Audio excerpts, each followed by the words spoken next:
आज तक रेडियो सुनता है सारा जहां।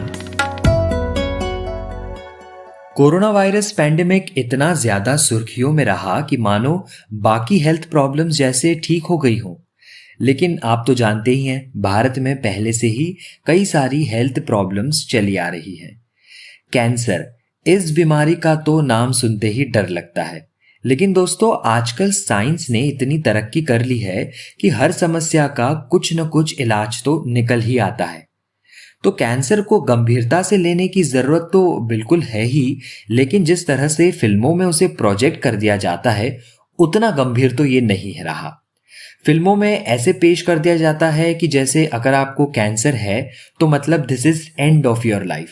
ऐसा नहीं है। तो आज के हेलो डॉक्टर में हम कैंसर पर बात करेंगे, छोटी मोटी हर बातें कैंसर से जुड़ी समझेंगे और कैंसर का इलाज हमारे देश में कितना बदला है वो भी जानेंगे। Hello doctor. हेलो डॉक्टर आज तक रेडियो की एक खास सीरीज है जिसमें हम आपकी सेहत से जुड़े टॉपिक्स पर काम की जानकारी आप तक पहुंचाते हैं स्पेशलिस्ट डॉक्टरों से बात करके। यानी अलग अलग बीमारियों पर मशहूर डॉक्टरों का ज्ञान, उनकी सलाह घर बैठे आप तक पहुंचती है हर मंगलवार सुबह आज तक रेडियो पर।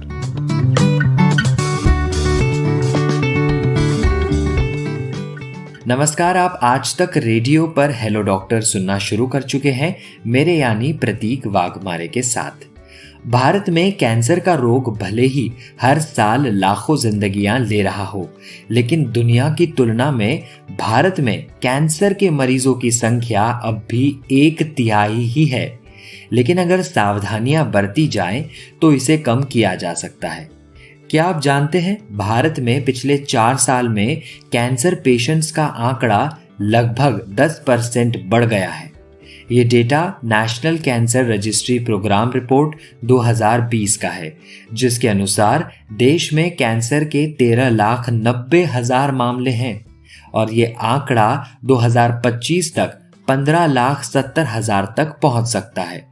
रिपोर्ट में बताया गया कि 2016 में 12,60,000 मामले थे और आज के आंकड़े तो आप देख ही रहे हैं।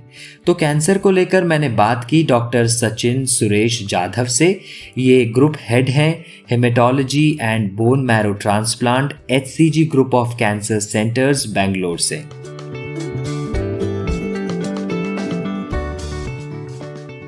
तो डॉक्टर सचिन, सबसे पहले मैं आपसे यही जानना चाहता हूँ कि कैंसर क्या होता है, और अगर इसे हम 2 लाइन में अगर समझना चाहे तो बेसिकली क्या है कैंसर? कैंसर एक गांठ होती है। ज्यादातर हमारे शरीर में कई तरह के सेल्स हैं जिससे हमारा शरीर बना है और उसके अलग अलग हिस्से बने हैं। जैसे लिवर के सेल्स होते हैं, मसल सेल्स होते हैं, ब्रेन के सेल्स होते हैं। ये सेल्स साधारण परिस्थिति में डेली बेसिस पर पैदा होते हैं और खत्म हो जाते हैं। वो अपना काम करते हैं और खत्म हो जाते हैं। लेकिन जब ऐसा होता है कि कोई एक सेल बढ़ते रहता है, मल्टीप्लाई होते रहता है और उसकी गांठ बन जाती है, जबकि शरीर को उसकी जरूरत ना हो, तभी उसे कैंसर कहा जाता है। मतलब जरूरत ना होने पर जब सेल्स मल्टीप्लाई होते रहते हैं, बढ़ते रहते हैं और गांठ बनाते हैं, तो उसमें से कभी कभी कैंसर बनता है। ये शुरुआती स्टेज पर किस तरह से फैलता है सर कैंसर? देखिए, होता यूं है कि सेल्स के अंदर न्यूक्लियस है, न्यूक्लियस के अंदर DNA है। ये DNA हमारा जेनेटिक कोड है। ऐसा समझिए कि ये एक तरह का सॉफ्टवेयर प्रोग्राम है जिसके ऊपर हमारे शरीर का हर एक सेल चलता है और हमारा शरीर भी चलता है। जब ये सॉफ्टवेयर कोड है, ये DNA है, इसमें जेनेटिक म्यूटेशन आता है तो ये कोड खराब हो जाता है। कुछ म्यूटेशंस ऐसे होते हैं जिससे वो सेल्स मल्टीप्लाई करना शुरू हो जाते हैं और वो मल्टीप्लाई होते हैं, एक गांठ बनती है। तो ऐसे समझिए कि अगर पेशेंट को ऐसी गांठ ब्रेस्ट में बनती है, स्तन में बनती है, तो वो पहले वहां पे छोटे से बड़ी होते जाएगी गांठ, और फिर वो धीरे धीरे उस गांठ में से जो सेल्स हैं, ये खून और लिम्फेटिक सिस्टम में से शरीर के दूसरे भागों में भी फैलता है। तो डॉक्टर साहब, भारत में भी कैंसर एक बहुत ही कॉमन बीमारी आजकल हो चुकी है। इस साल ही लाखों लोगों की जान भी कैंसर की वजह से गई है। तो मैं ये जानना चाहता हूँ भारत में कैंसर को लेकर जो क्या स्थिति है और कौन से कॉमन कैंसर्स हैं जो भारत में फैल रहे हैं। आज के तारीख में दुनिया में जितने भी लोग हैं, अगर 7 बिलियन लोग हैं तो कम से कम 1.3 बिलियन तो भारत में ही है। तो ये तो हम सब समझते हैं कि भारत में इतने लोग हैं तो कैंसर के पीड़ित भी काफी होंगे। आज परिस्थिति ऐसी है कि कैंसर का कम से कम जांच हो सकता है, डायग्नोसिस हो सकता है, इलाज हो सकता है। कुछ साल पहले तक कई ऐसे लोग थे जो अपनी जान गंवा देते थे, पता भी नहीं चलता था उन्हें कैंसर है। इसीलिए आज कैंसर के मरीज दिन ब दिन बढ़ते जा रहे हैं, क्योंकि कम से कम बीमारी का पता तो चलता है। अगर हम ट्रीटमेंट की परिस्थिति की बात करें तो हमारे देश में बढ़िया डॉक्टर्स हैं, बहुत अच्छे हॉस्पिटल्स हैं, जो इंस्ट्रूमेंट्स, इक्विपमेंट, दवाइयाँ चाहिए। हमारी किस्मत अच्छी है कि कई सारे दूसरे देश हैं जिनमें दवाइयाँ मिलती नहीं है, लेकिन करीब करीब सारी कैंसर के ट्रीटमेंट की दवाइयाँ लेटेस्ट से लेटेस्ट भी आज भारत में मिल सकती है। तो एक ओर से देखा जाए तो परिस्थिति बहुत खराब नहीं है, लेकिन और बहुत काम करना भी बाकी है, कई कमियां भी हैं कैंसर के डायग्नोसिस और ट्रीटमेंट में। तो डॉक्टर साहब, अगर हम वेस्ट कंट्रीज से कंपेयर करें जहाँ पे ऑलरेडी काफ़ी हेल्थ केयर सिस्टम बहुत ही एडवांस है, ट्रीटमेंट को लेकर भारत में कितना बदलाव आया? आज क्या क्या अल्टरनेटिव्स इंडिया में मौजूद है कैंसर का ट्रीटमेंट करने के लिए? अगर मैं आज कंपेयर करूं, अगर मैं ये सोचूं कि इंडिया में क्या सही है और क्या खामियां हैं हमने, और वेस्ट से अगर हम खुद को कंपेयर करें, यूएस, यूके, कनाडा से, तो हमारे अस्पतालों में सिस्टम नहीं है। डॉक्टर है, डॉक्टर्स को नॉलेज बहुत ज़्यादा है, मेहनत करने वाले नर्सेज हैं, लेकिन एक जो सिस्टम रहती है जिसमें एक टीम बनाई जाती है और वो टीम मिलके काम करती है और काम करने के लिए प्रोटोकॉल बनाया जाता है, ये इस तरीके का काम जो वेस्टर्न में सभी जगह होता है, वेस्टर्न कंट्रीज में, डेवलप्ड कंट्रीज में, वो अभी हमारे देशों में सब जगह नहीं। वो सबसे बड़ा डिफरेंस है between treatment in India and treatment in western countries. तो डॉक्टर साहब, कैंसर के भी क्या कोई सिम्टम्स होते हैं जिससे पता चले कि इन लक्षणों की वजह से कैंसर हो रहा है? हाँ, कैंसर हमें सबसे पहले ये देखना है कि किस तरह का कैंसर हमारे देश में कॉमन है। अलग अलग देशों में, अलग अलग जगह कई अलग तरह की बीमारियां होती हैं और वैसे ही कैंसर भी अलग होता है। हमारे देश में अगर आप कॉमनेस्ट कैंसर की बात करें कि सबसे ज्यादा किस तरह का कैंसर पाया जाता है हमारे देश में, तो उसमें 3 तरह के कैंसर है। एक तो जो मर्दों में सबसे कॉमन है, यह है गले का और मुंह का कैंसर, जो होता है तंबाकू और बीटल नट की वजह से। दूसरा है औरतों में सर्वाइकल कैंसर, जो उनका गर्भाशय का मुंह है, वहां पे सर्वाइकल कैंसर होता है। और तीसरा है औरतों में ब्रेस्ट कैंसर, स्तन का कैंसर। ये 3 सबसे कॉमनेस्ट कैंसर है। तो जब हम कैंसर के सिम्टम की बात करें तो जो गले का कैंसर है उसमें गले की खराश, खांसी जो रुकती ना हो, बात करने में तकलीफ होती है, खाना निगलने में तकलीफ होती है, ये है उसके सिम्टम्स। अगर ब्रेस्ट कैंसर की बात करें तो ब्रेस्ट में, स्तन में उस औरत को गांठ फील होती है, या जो निपल का एरिया है उसमें कोई खराबी दिखाई देती है। और अगर हम सर्वाइकल कैंसर मतलब गर्भाशय के मुंह का कैंसर की बात करें तो फिर औरतों को महीने के बीच में भी ब्लीडिंग होता है या संभोग के बाद ब्लीडिंग होता है। ये है कॉमन सिम्टम्स, ये 3 कैंसर के। इन सिम्टम्स को छोड़कर इन जनरल और कई ऐसे सिम्टम्स हैं जिनके ऊपर पेशेंट को ध्यान देना चाहिए। ये कैंसर की जो गांठ है ये बहुत ज्यादा तेजी से बढ़ती है, तो ये बहुत ज्यादा खाना खा जाती है। हम जो खाना खाते हैं उसमें से बहुत बड़ा भाग ये कैंसर की गांठ खत्म कर देती है। इसीलिए पेशेंट का वजन कम होने लगता है, उन्हें कमजोरी महसूस होती है। अभी आप ये भी पूछेंगे कि गले की खराश, खांसी या ब्लीडिंग, गांठ, ये तो सिर्फ कैंसर नहीं, कई और तकलीफ में भी होता है, ऐसे हो सकता है कई और बीमारियों में। तो हमें पता कैसे चले कि ये कैंसर की वजह से है या नहीं है? तो अगर ये सारी तकलीफें आपको 2-4 हफ्ते से ज्यादा हो रही हो, वजन घट रहा हो, तो फिर आपको सावधान होना चाहिए और अपने डॉक्टर के पास जाना चाहिए।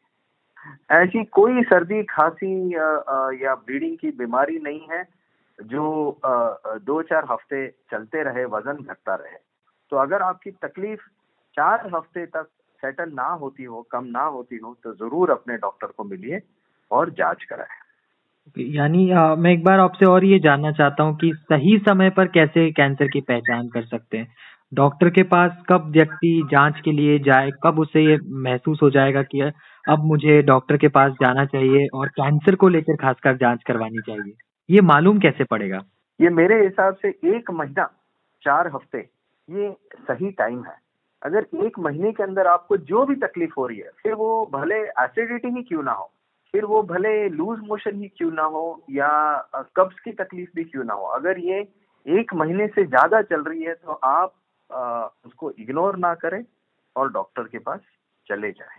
कई लोग क्या करते हैं, 3 महीने 6 महीने तक सहन करते रहते हैं और जब वो हमारे पास आते हैं तब तक बीमारी बढ़ चुकी होती है। मेरे हिसाब से 4 वीक्स, 1 मंथ, 1 महीना ये सही टाइम लिमिट है। उससे ज्यादा अगर आपको कोई तकलीफ हो रही है तो आप जरूर अपने लोकल फैमिली डॉक्टर को मिलें। जी। तो डॉक्टर सचिन, एक हम कई जगह पढ़ते हैं कि जेनेटिक्स से कैंसर का एक कनेक्शन है। तो हमारे जीन से क्या कनेक्शन है कैंसर का? हर एक सेल में जीन्स है और ये जीन्स हमारा सॉफ्टवेयर प्रोग्राम है। आधी जीन्स हमें हमारे माताजी से मिलती हैं और दूसरी आधी जीन्स पिताजी से। अगर पैदा होते वक्त हमें डिफेक्टिव कॉपी मिलती है तो हो सकता है उससे कई तरह की बीमारियां हो, जिसमें से कैंसर भी हो सकता है। लेकिन अगर हमारे पास 100 कैंसर के पेशेंट है तो 100 में से 15, 20 या 25 पेशेंट को जेनेटिक बेसिस हो सकता है कैंसर का। मतलब पैदाइशी उनके जीन्स में कोई तो प्रॉब्लम है, गलती है, मिस्टेक है, जिसकी वजह से कैंसर हो रहा है। ज्यादातर पेशेंट जो है 70% से ज्यादा, 70% तक, वो जेनेटिक नहीं है। उसमें वो पैदाइशी बीमारी नहीं है। ऐसा कुछ नहीं है कि आप पेशेंट को हुआ है तो उनके बच्चे को या भाई बहन को भी होगा। बहुत कम ऐसे कैंसर हैं जो खानदानी है। जी। तो किस प्रकार के कैंसर हैं जो जीन से जुड़े हैं सर? कॉमनेस्ट अगर देखा जाए तो ब्रेस्ट कैंसर। ब्रेस्ट कैंसर एक ऐसी बीमारी है जो जीन से जुड़ी है, और अगर किसी महिला को ब्रेस्ट कैंसर कम उम्र में होता है या उनके फैमिली में एक से ज्यादा व्यक्ति को ब्रेस्ट कैंसर है तो वो जेनेटिक रहता है। और ऐसे दूसरे कुछ कैंसर्स भी हैं, जैसे कोलॉन, मतलब हमारे पेट में जो बड़ी अतड़ी है, कोलॉन कैंसर, और कुछ रेयर टाइप के ब्लड कैंसर। ये जीन से जुड़े हो सकते हैं, जेनेटिक हो सकते हैं, लेकिन कॉमनेस्ट जेनेटिक कैंसर है ब्रेस्ट कैंसर। जी। तो डॉक्टर साहब, ये आपने शुरुआत में भी म्यूटेशंस की आप बात कर रहे थे, तो जीन्स में किस तरह के म्यूटेशन से कैंसर होता है? तो हमारे जीन्स में एक जेनेटिक कोड होता है और वो कोड जब डिस्टर्ब हो जाता है तो वो जीन खराब हो जाती है, और जीन से जो प्रोटीन बनता है, एक तो वो कम बनता है या ज्यादा बनता है। और ऐसे कुछ प्रोटीन है जो जिससे कैंसर हो सकता है। एक तो वो कैंसर से प्रोटेक्ट करते हैं हमें, हमारे शरीर को, हमारे सेल को। तो अगर ऐसा प्रोटीन कम हो जाए तो कैंसर हो सकता है। उसे कहते हैं ट्यूमर सप्रेसर जीन।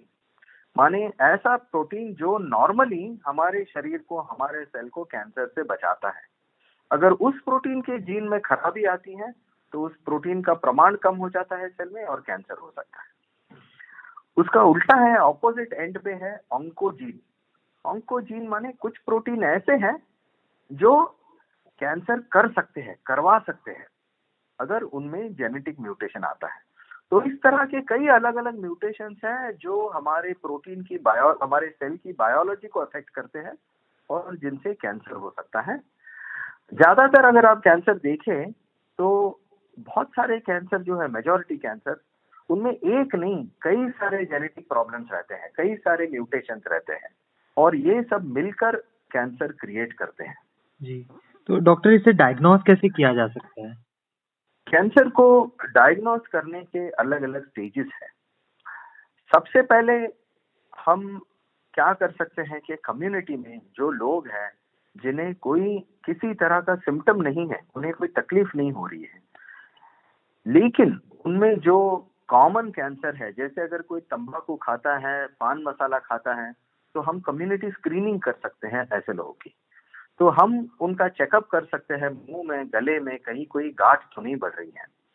उसी तरह औरतें जो है 40 साल की उम्र के बाद उनको स्क्रीनिंग करानी चाहिए कि कहीं ब्रेस्ट में या सर्विक्स में कैंसर तो नहीं हो रहा है, हर साल उन्हें चेकिंग करानी चाहिए। तो ये डायग्नोसिस हो गया बीमारी पता चलने के पहले। स्क्रीनिंग ऐसे लोगों को करना है जिन्हें आज के तारीख में कोई तकलीफ नहीं है, but they are at a high risk of cancer, उनका स्क्रीनिंग। दूसरे साइड में ऐसे पेशेंट है जिनको गांठ है, जिनका वजन घट रहा है, जिनको तकलीफ हो रही है, उनकी फिर गांठ का हम एक छोटा सा टुकड़ा टेस्टिंग के लिए लेते हैं, उसे कहते हैं बायोप्सी। अभी समझिए किसी के गले में गांठ है तो छोटी सी सर्जरी करके उस गांठ का टुकड़ा निकाला जाता है और उस बायोप्सी को माइक्रोस्कोप के नीचे देखा जाता है। वो माइक्रोस्कोप की स्लाइड पर जब हम अलग अलग केमिकल डालते हैं तो वो सेल्स को अलग तरीके से रंग देता है और हमें पता चलता है कि उसमें एक नॉर्मल गांठ है या कैंसर की गांठ है। ये हो गया कैंसर डायग्नोसिस। बट वहां पे इसकी जांच खत्म नहीं होती, हमें आगे देखना है कि ये कैंसर कितना फैला हुआ है, शरीर में कौन से हिस्से में फैला हुआ है। हमें ये भी देखना है कि ये कैंसर कितना एग्रेसिव है, ट्रीटमेंट में ठीक होने का चांस कितना है, जिसे हम कहते हैं प्रोग्नोसिस, मतलब स्टेजिंग, ग्रेडिंग, प्रोग्नोसिस। हम आज के तारीख में लाखों पेशेंट्स का डेटा और रिसर्च डेटा अवेलेबल है दुनिया में, जिसके ऊपर हम बता सकते हैं कि किसी एक पेशेंट का ठीक होने का चांस कितना है। और इसमें सबसे बड़ी बात आती है जेनेटिक टेस्टिंग की। तो जैसे मेडजीनोम जैसे लैब है, वहां पे हम जेनेटिक टेस्टिंग करते हैं और वो हमें रिपोर्ट आता है कि उस कैंसर में किस तरह के म्यूटेशन है। कुछ म्यूटेशन ऐसे भी होते हैं जिसमें पेशेंट को ठीक होने का चांस बढ़ जाता है और कुछ म्यूटेशन ऐसे होते हैं जिससे कैंसर का ठीक होने का चांस घट जाता है, क्योंकि उस पेशेंट को कीमोथेरेपी का असर नहीं होगा या वो ट्रीटमेंट के बाद भी वापस आएगा। ये सारे जो अलग अलग टेस्टिंग है, बायोप्सी जो पैथोलॉजी लैब में होता है, म्यूटेशन एनालिसिस जो मेडजीनोम जैसे लैब में होता है, ये सारे टेस्ट किए जाते हैं डायग्नोसिस के लिए। सर, ये कोविड टाइम्स में हमने एक जीनोम सीक्वेंसिंग के बारे में काफी सुना, जो न्यू स्ट्रेन को डिटेक्ट करने में काम आ रहा है। तो यहाँ कैंसर में जीनोम सीक्वेंसिंग किस तरह काम आ रहा है? एक्चुअली अगर आप देखें तो कैंसर में जीनोम सीक्वेंसिंग बहुत पहले से इस्तेमाल किया जा रहा है। हम सीक्वेंसिंग दो तरह के करते हैं। अभी समझिए हमने मेडजीनोम में सैंपल भेज दिया तो वो दो तरह की सीक्वेंसिंग करेंगे। एक तो कैंसर के सेल का सीक्वेंसिंग करेंगे, जैसा मैंने आपको कहा म्यूटेशन के लिए, और दूसरा कुछ पेशेंट्स के लिए हम फैमिली सीक्वेंसिंग करते हैं, देखने के लिए कि कहीं उन्हें पैदाइशी ऐसी कोई बीमारी है जिससे उन्हें ये कैंसर हुआ है। ये दो तरह के सीक्वेंसिंग किए जाते हैं म्यूटेशन पता करने में। सीक्वेंसिंग एक टेक्नोलॉजी है, मात्र एक टेक्नोलॉजी है जिससे पता चलता है म्यूटेशन है या नहीं है। तो अब सर इसके इलाज पर आएंगे कि अगर एक बार डायग्नोज हो जाए कैंसर तो किस तरीके से फिर उसे खत्म किया जा सकता है? भारत में क्या क्या इलाज उपलब्ध है? तो भारत में ऐसा कह सकते हैं कि सारे इलाज उपलब्ध है और जो दवाइयाँ नहीं है वो आज के तारीख में इंपोर्ट की जा सकती है। 2 हफ्ते के अंदर दुनिया में से कोई भी दवाई भारत में ला सकते हैं। तो भारत में सारे ट्रीटमेंट अवेलेबल है, लेकिन हमें ये देखना है कि हम जहाँ इलाज करवा रहे हैं, जिस अस्पताल में, जिस डॉक्टर के पास इलाज करा रहे हैं, वो सिस्टम और प्रोटोकॉल से काम करते हैं या अकेले काम करते हैं। दुनिया में ऐसा देखा गया है कि 2 टाइप के प्रैक्टिस है। कुछ डॉक्टर हैं जो अकेले काम करते हैं, अकेले पेशेंट देखते हैं, डिसीजंस लेते हैं, वो भी होशियार रहते हैं, वो भी ट्रीटमेंट करते हैं। लेकिन कुछ डॉक्टर्स हैं जो टीम में काम करते हैं, जो टीम बनाते हैं, जूनियर्स, सीनियर्स, नर्सेस, जेनेटिक्स, सबको एक सारी इंफॉर्मेशन एक साथ मिलाकर डिस्कस करके ट्यूमर बोर्ड में डिस्कस करके उसका इलाज डिसाइड किया जाता है प्रोटोकॉल के हिसाब से। अगर हम एक प्रोटोकॉल बनाएं और उस हिसाब से सारे पेशेंट को सही ट्रीटमेंट दें, जैसे हम एचसीजी अस्पताल में करते हैं, हमारे यहाँ कोई भी डॉक्टर अकेला काम नहीं करता, सारे टीम में काम करते हैं, प्रोटोकॉल बना है, सिस्टम बनी है, फिर एक परंस रहता है, एक गारंटी रहती है कि पेशेंट को सही ट्रीटमेंट मिलेगी और क्योर का मैक्सिमम चांस भी मिलेगा। जी। डॉक्टर साहब, मैं एक और चीज जानना चाहूंगा कि कैंसर में एनवायरमेंट फैक्टर्स कौन कौन से होते हैं? तो जो एनवायरमेंट में फैक्टर्स हैं जिससे कैंसर हो सकता है, वो दो तरीके के होते हैं। एक हम बोलते हैं जो मॉडिफाइबल है और दूसरा जो नॉन मॉडिफाइबल है। मॉडिफाइबल फैक्टर माने ऐसे केमिकल जो एनवायरमेंट में से हमारे शरीर में घुसते हैं और जिन्हें हम घुसने से रोक सकते हैं। तो इसमें सबसे बड़ा है तंबाकू।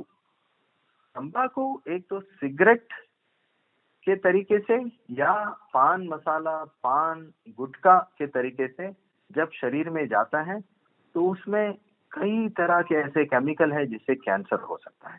ये मॉडिफाइबल है, इसे हम रोक सकते हैं, इसे हम टाल सकते हैं। एक और दूसरा एनवायरमेंटल फैक्टर है जो है इन्फेक्शन।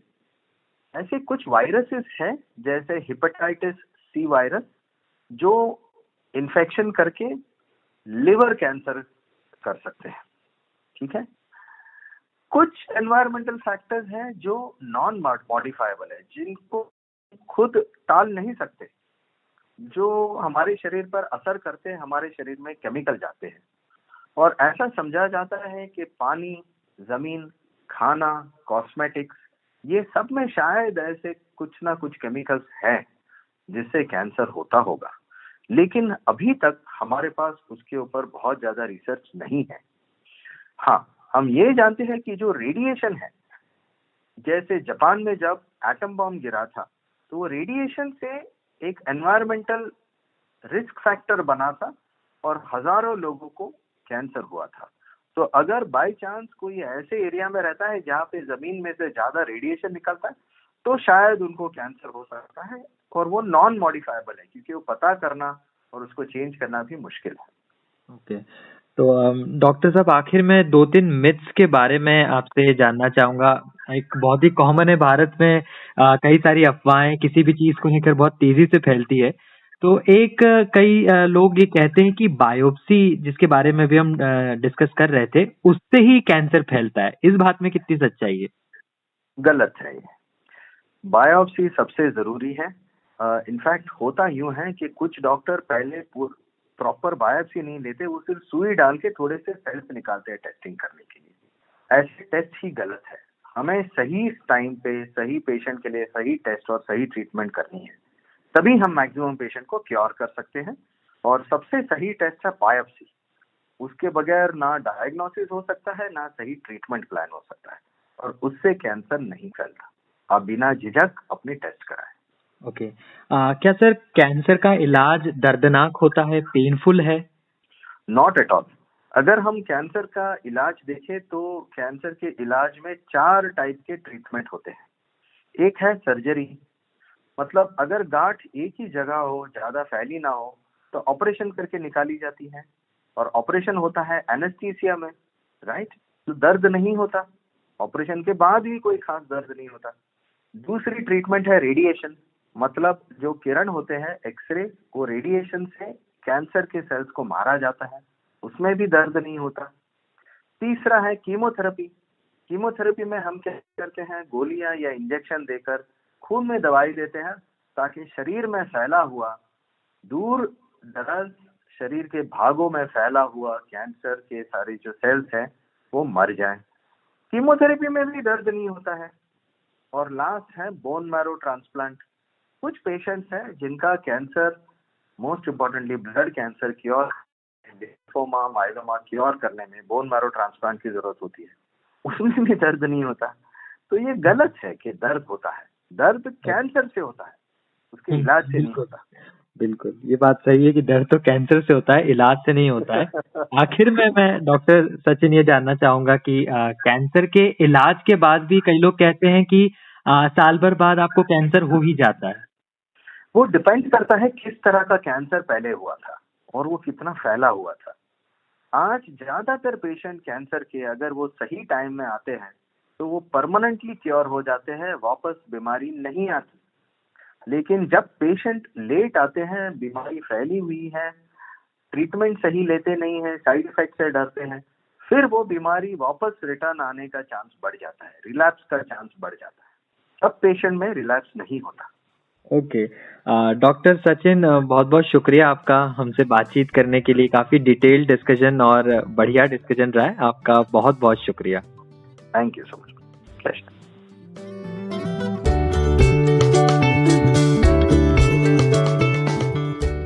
तो डॉक्टर साहब सही कह रहे थे कि भारत में इलाज तो उपलब्ध है, लेकिन एक प्रॉपर सिस्टम उसकी थोड़ी कमी है। तो उम्मीद है आपको आज के हेलो डॉक्टर से खूब सारी जानकारियाँ मिली होंगी। फिलहाल इस कार्यक्रम में बस इतना ही। आप हमसे कुछ कहना चाहते हो, कोई सलाह सुझाव या शिकायत हो तो हमें लिख सकते हैं radio@aajtak.com पर। ये हमारा ईमेल पता है। आप आज तक रेडियो के फेसबुक और ट्विटर पेज पर भी अपना कीमती फीडबैक हमें भेज सकते हैं। इसके अलावा आप hello doctor Storytel, Hubhopper, Google podcast, Apple podcast, Spotify, Jio Saavn, pocket cast जैसे प्लेटफॉर्म्स पर भी सुन सकते हैं। अब मुझे यानी प्रतीक वाघमारे को दीजिए इजाजत और सुनते रहिए आज तक रेडियो। नमस्कार।